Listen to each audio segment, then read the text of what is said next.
নিশ্চিত করব। কেউ বলছে আমরা রাম মন্দির করেছি তার জন্য আমাকে ভোটটা দিন।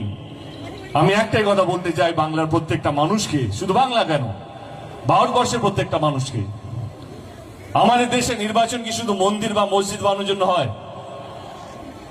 নির্বাচনটা আসলে হয় কে কতগুলো স্কুল করবে, হসপিটাল করবে, রাস্তাঘাট করবে, আপনাদেরকে ভালো রাখবে, আপনাদেরকে সুস্থ রাখবে এবং আপনাদেরকে যে এক রাখবে, এই নির্বাচনটা হচ্ছে সেই নির্বাচন।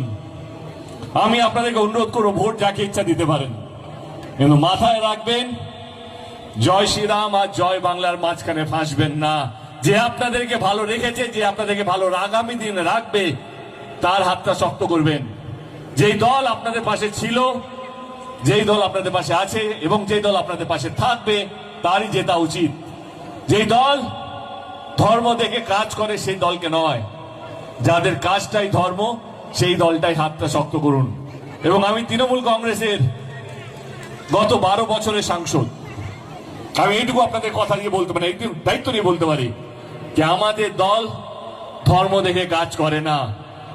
আমাদের দলের